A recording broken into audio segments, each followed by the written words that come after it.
Assalamualaikum warahmatullahi wabarakatuh. Rahayu Rahayu Sagung Dumadi. Strategi Panembahan Senopati untuk menjebak Ki Ageng Mangir Wonoboyo bagian 2.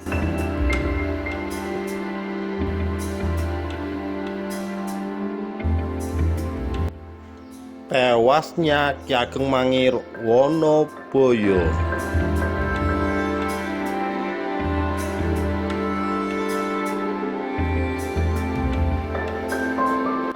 Kang Mas Mangir salah. Aku bukan anak seorang seniman tayub. Aku ini sebenarnya seorang putri, kata Rara Kasihan dengan raut muka serius. Oh, Adinda seorang putri ya, sahut Ki Ageng Mangir sambil mengajak bercanda istrinya.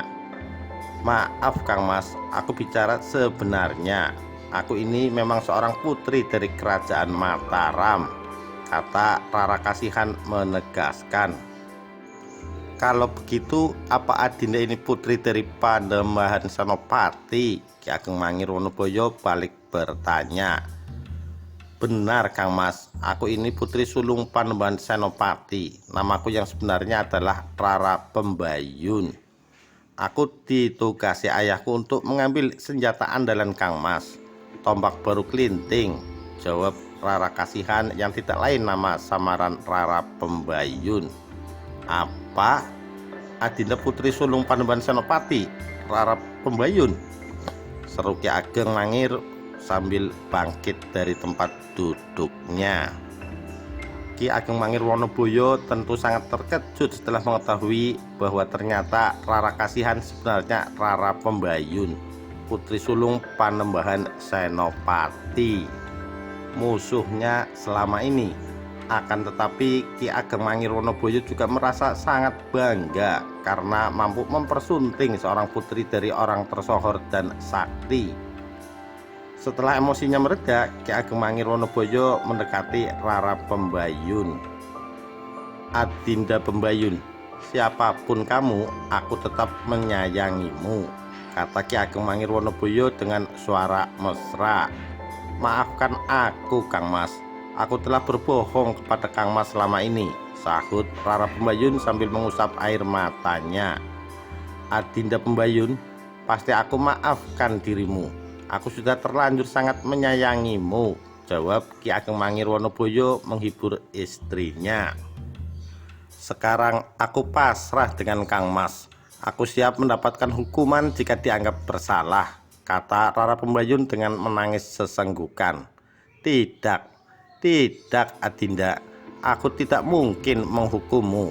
Bahkan jika Panembahan Senopati minta Adinda untuk membunuhku, aku akan ikhlas menerimanya, jawab Ki Ageng Mangir Wonoboyo meyakinkan ketulusan cintanya kepada Rara Pembayun.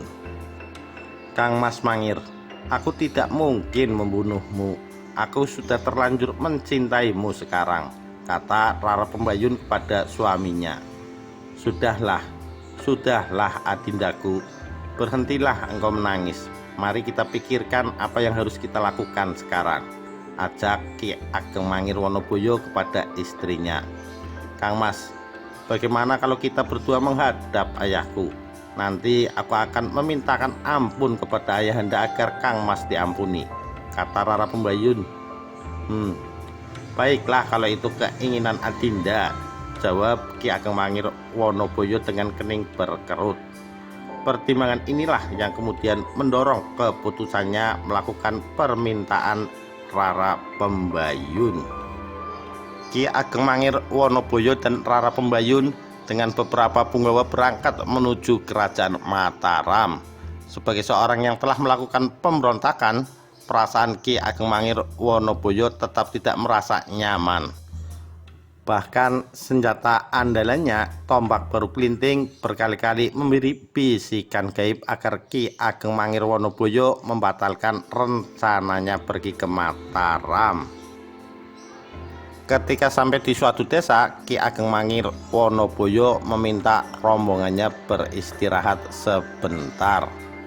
Adinda Pembayun, kita istirahat di sini dulu ya, pinta Ki Ageng Mangir Wonoboyo kepada istrinya.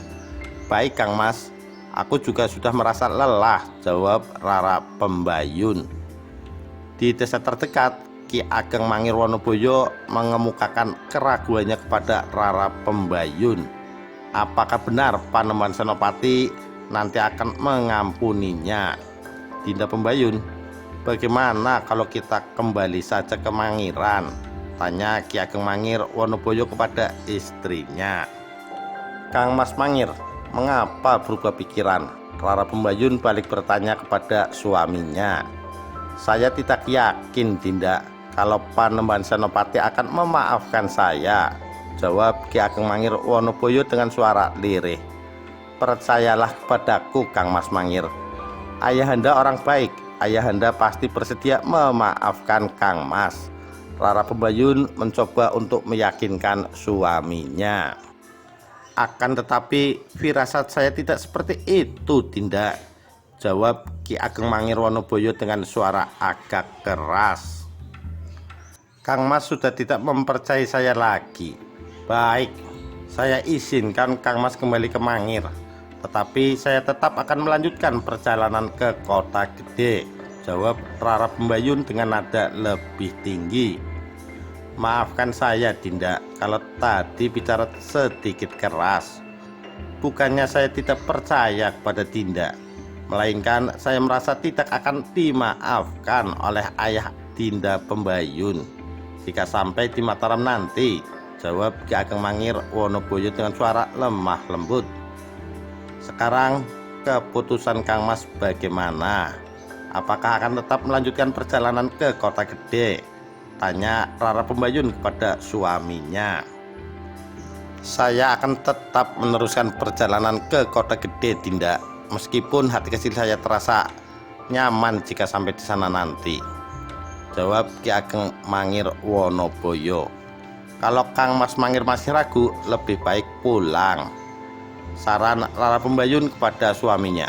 Tidak Dinda, saya ikut Dinda ke Kota Gede. Saya siap dengan segala resiko yang akan saya hadapi nanti, jawab Ki Ageng Mangir Wonoboyo dengan penuh keyakinan. Nah begitu Kang Mas. Kang Mas Mangir harus yakin jika akan pergi ke Kota Gede. Saya pasti akan melindungi Kang Mas di sana nanti, jawab Rara Pembayun mencoba meyakinkan suaminya. Iya Dinda, lagi pula perjalanan kita sudah jauh. Rasanya sayang juga kalau harus kembali ke Mangiran, jawab Ki Ageng Mangir Wonoboyo. Benar Kang Mas, perjalanan kita sudah hampir sampai Kota Gede. Lebih baik kita melanjutkan perjalanan ke sana, jawab Rara Pembayun meyakinkan suaminya. Terjadi sedikit pertengkaran antara Ki Ageng Mangir Wonoboyo dengan Rara Pembayun sehingga istirahatnya memakan waktu sampai berhari-hari untuk mendapatkan kesepakatan. Firasat Ki Ageng Mangir Wonoboyo memang tidak mengada-ada, sebab senjata saktinya Baru Klinting selalu mengingatkan risiko yang akan dihadapinya jika sampai Mataram nanti. Akan tetapi karena rasa cintanya yang begitu besar kepada istrinya, Ki Ageng Mangir Wonoboyo tetap melanjutkan perjalanan ke Kota Gede Mataram tanpa mempedulikan peringatan Baru Klinting. Sementara itu Rara Kinasihan, yang sebenarnya Rara Pembayun itu sudah terlanjur dikenal sebagai penari tayub, sehingga warga desa sekitar situ pun banyak yang mengenalnya sebagai Rara Kasihan, seorang penari tayub. Demikianlah akhirnya desa tempat mereka beristirahat, rombongan Ki Ageng Mangir Wonoboyo dan Rara Pembayun itu diberi nama Desa Kasihan, yang letaknya berada di Kadipaten Bantul, wilayah Kasihan. Sampai sekarang menjadi nama salah satu kecamatan di Kabupaten Bantul. Sesampai di Kota Gede, Ki Ageng Mangir Wonoboyo segera menghadap Panembahan Senopati sebagai baktinya kepada sang ayah mertua. Dalam tradisi keraton disyaratkan bahwa ketika akan menghadap raja yang sekaligus mertuanya, semua jenis senjata haruslah ditanggalkan. Akhirnya menghadaplah Ki Ageng Mangir Wonoboyo ke hadapan Panembahan Senopati tanpa membawa senjata tombak baru kelinting. Dan dalam pertemuan pertama kalinya dengan Panembahan Senopati, mertuanya sendiri Ki Ageng Mangir Wonoboyo tewas ditikam Panembahan Senopati saat Ki Ageng Mangir Wonoboyo sedang memberikan hormat. Demikian sekilas kisah strategi Panembahan Senopati untuk menjebak Ki Ageng Mangir Wonoboyo. Terima kasih. Wassalamualaikum warahmatullahi wabarakatuh. Rahayu Rahayu Sagung Dumadi.